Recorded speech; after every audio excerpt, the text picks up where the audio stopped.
Now let's welcome in Texas head coach Shaka Smart to the 24/7 Sports Series Social Distance. Coach, how are you holding up through the quarantine? I'm great, Evan. How are you, man? I'm doing well. I'm getting used to the new normal, and I think it's like anything. It's a new learning process, and there's things that I'll take from the quarantine and hopefully add to my daily life. I'm curious, has this opened up a new perspective for you, and what have you learned through this whole process? It's certainly been a learning experience for sure. I think the biggest things, the same thing we tell our players, is just try to control what you can control and make sure that you're open and receptive for opportunities to maybe grow and do things a little bit differently. I was thinking about it the other day. This is the most consecutive days that I've seen my daughter in a row. So, there's certainly positives to take out of this, but it's obviously a really challenging time. And the most important thing is that people stay as safe as possible. For sure. And you got a big positive yesterday when top 10 player Greg Brown opted to sign with Texas. What did adding him to your roster for next season mean for your program? Well, first of all, he's a great kid from a really good family, and he's someone that loves to work. And so you're adding a guy who's got a real good work ethic and passion for the game. At 6'9", he's a phenomenal athlete. He plays with a level of violence that you usually don't see in kids coming out of high school. And that's something that I think will help him from day one in college, because as you know, that's a big jump in terms of how hard you got to play and the violence with which you got to attack the basket. Yeah, for sure. And athletically, he's as gifted as any player that I can remember evaluating in this class. Yeah, he sure is. But you know what? Greg has really worked on a variety of skills. So he's always been a great athlete, but I really see the progress he's made with his shooting, with footwork, with different areas of his game on the defensive end. So we're excited to integrate him into our team. Our players are excited about him, and it's going to be a lot of fun. Hopefully we can get back to playing basketball at some point soon.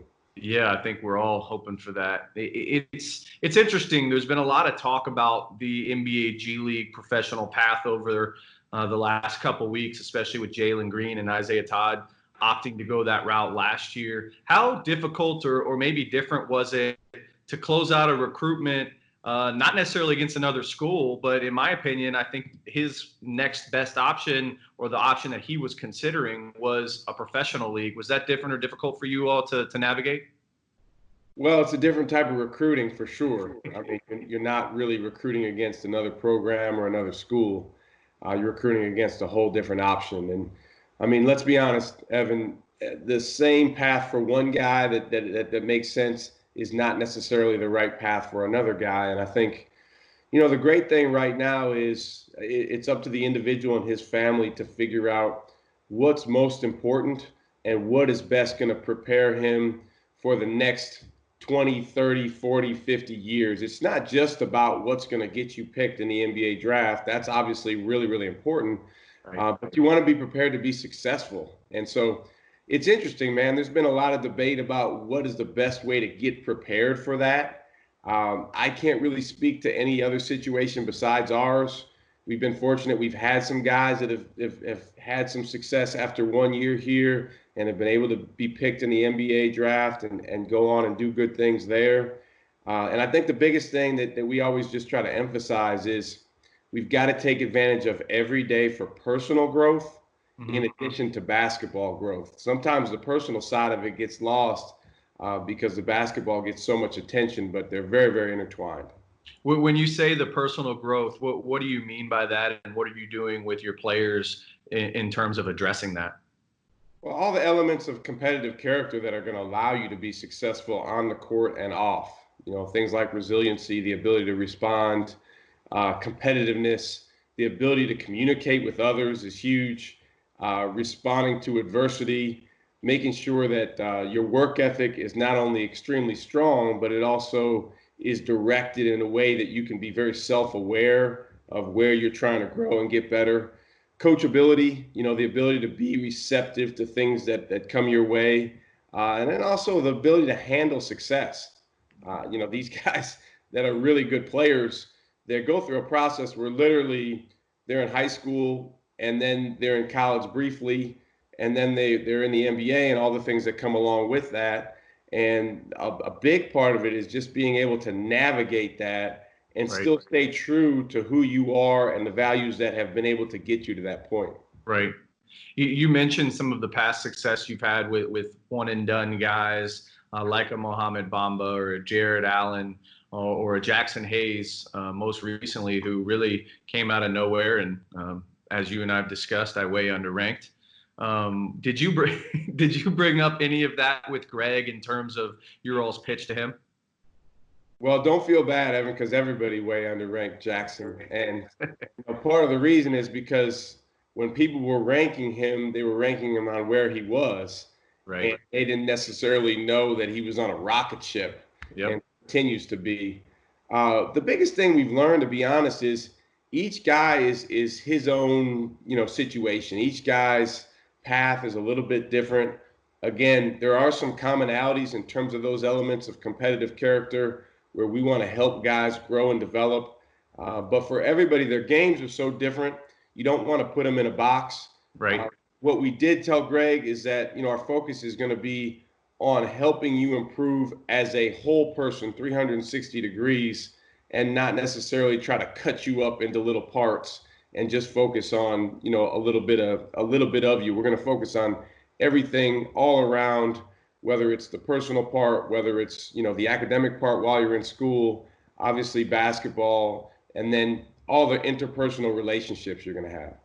I liked what you said a minute ago about, obviously college isn't for everybody. Everybody's path is different, and there's different ways to get to the league. And I think in this day and age, there's a lot of kids that want to get there really as quickly as possible and not necessarily thinking about getting into the league and being successful right away in the league, and it drawing out a couple of years. So it's interesting because these kids have a lot of tough decisions to make nowadays. They do, and it's a tough situation in that there's a lot of pressure to potentially do what someone else is doing, Yeah. or maybe please people outside your inner circle or outside of yourself.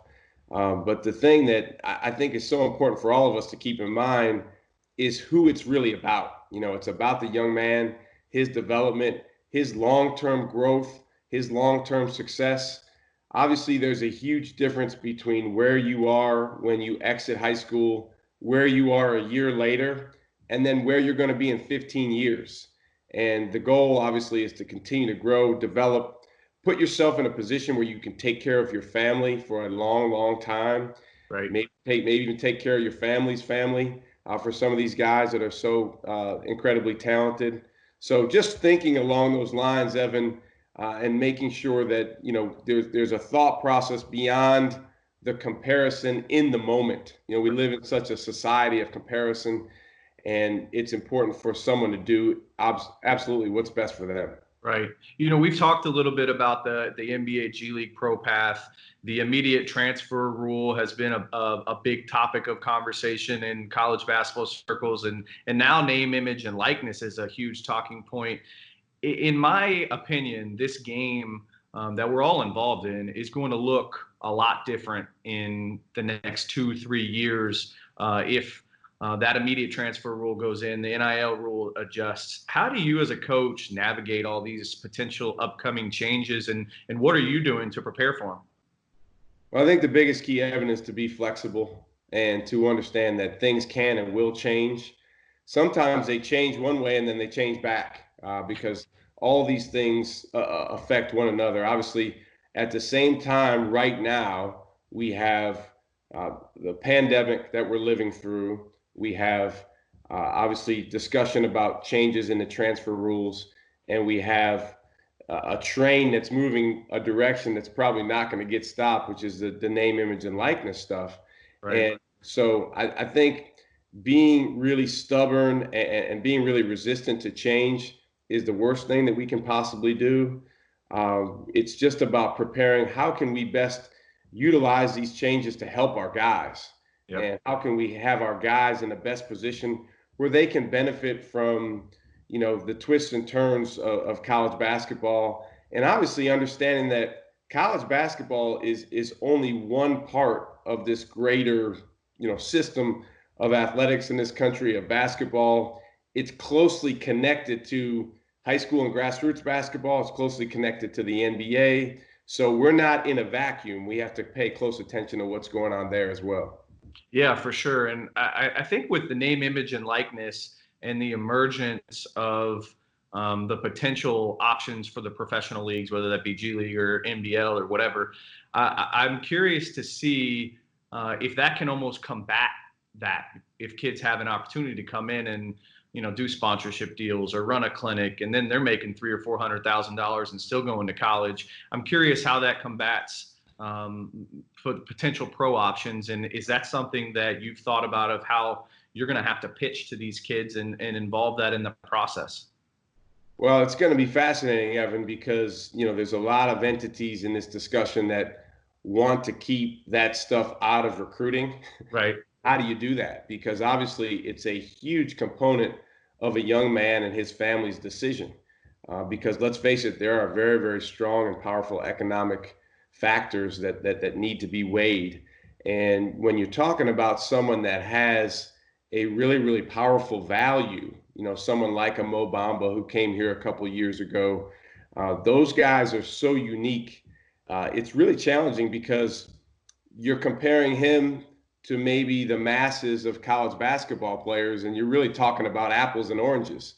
Right. As you know, in our game, there's also the Jackson Hayeses of the world that ended up being the number 8 pick in the draft, but when he came into college was in nowhere near the same situation. So I think just understanding that not every path, not every direction is going to be the same, going to be the best for each guy, being very, very flexible, trying to be as proactive as possible to help guys and their families understand what makes sense for them.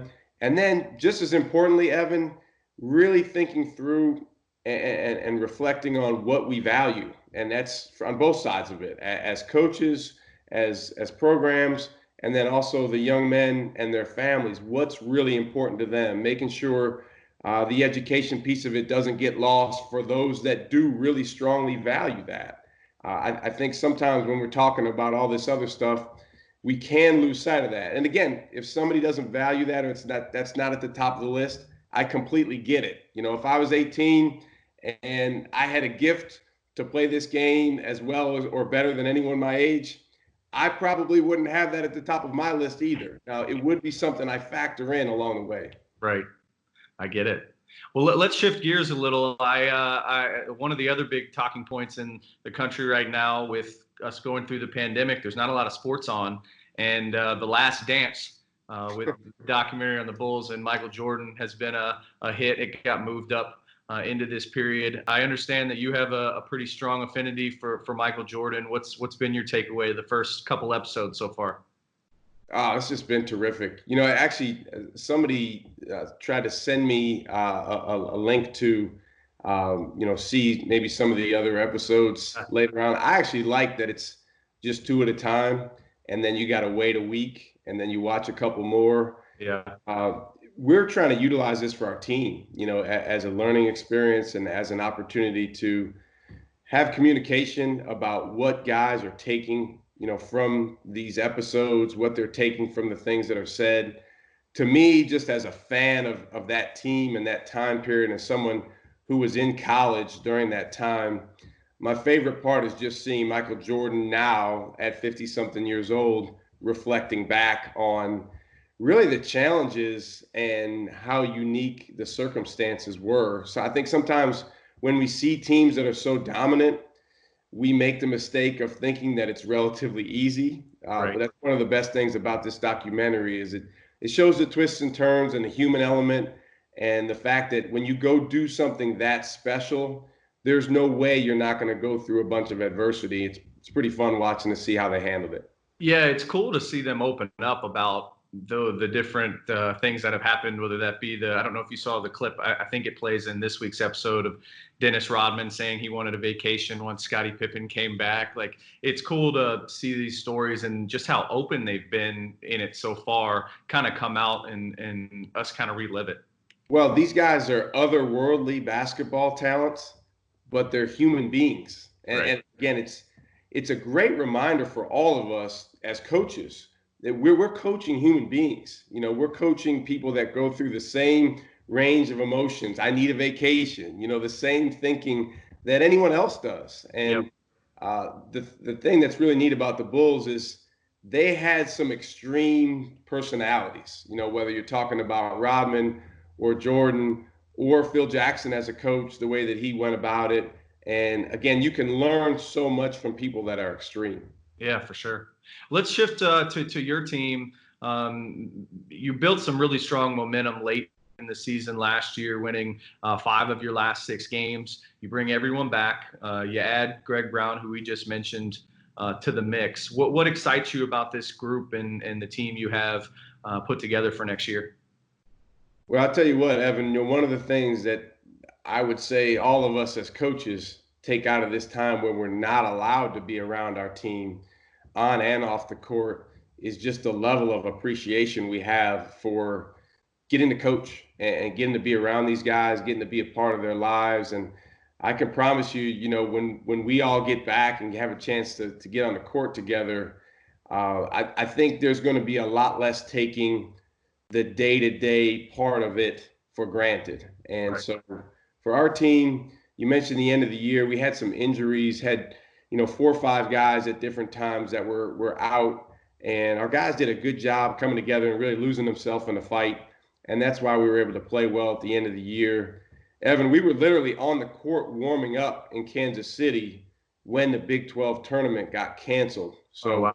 we were about 30 minutes or so away from tipping off against Texas Tech because we were the first game, or supposed Yeah. to be the first game of the tournament. So obviously, we're not unlike any other team or most other teams in that, you know, we feel like there's a level of unfinished business because the season ended so abruptly. As you mentioned, we do have, you know, a really good group of guys coming back, and I think there's a ton of experience that we gained from this past year. The key is capitalizing on that experience and utilizing it to make you better. And I like the fact that we will have a very experienced backcourt. Those guys have been through a lot of wars together, and our guys get along really well. So now it's about seeing how much sacrifice we're able to cultivate in the name of being the best basketball team we can be, knowing that on the back end of that team success, there's a ton of individual success. For sure, and you're going to need that experience backcourt when you go to Maui. You play Villanova, you play Gonzaga. You've got that deep, talented roster, and you have a loaded schedule. How do you kind of prepare for that, knowing that you've got to get those guys ready early in the season because most of those games are at the front part? Yeah, I mean, those are literally some of the best teams in the country and some of the best programs in the country. So it's a good opportunity for our guys to test ourselves and just see where we are, where we need to grow. I think one of the things that I took from Billy Donovan and working for him at Florida is that he really felt like adversity early in the season was a positive. It's funny because, you know, a lot of times we look at that as something bad, but if you can grow through that adversity and really be self-reflective of how do we need to improve, what areas do we need to really look at and address, those can be really good things. So those early games, I wouldn't go as far as saying that they're no lose situations because you certainly want to win, Right. but you know, you get something out of them either way, and it's all about developing so that when you get to league play, you're a better team. For sure. Last question for you. The next year's group, I'm sure we've all had a lot of time to reflect on a lot of things, but I'm sure you've had time to reflect on last year's group. Knowing what you have for next year, is there anything that you're going to do differently with this team in terms of how you all play? Well, that's something I'm spending a lot of time on during this time. As you can imagine, like most coaches, probably watching a lot more tape than I normally would in April, Right. watching a lot more of other teams and talking to other coaches. One of the things that's been neat is just Zoom calls with other coaches and picking their brains. So certainly there's some things I'd love to do a little bit differently. We're going to have depth, so I think we can press more. I think we can play a little bit faster. I think we can offensive rebound a lot better just because of our personnel. But we're still in the midst of seeing how everything works together and different combinations. And it's an exciting thing to do. But you know what's even more exciting is the day when we get all those guys back and we have an opportunity to get together on the court and actually play. For sure.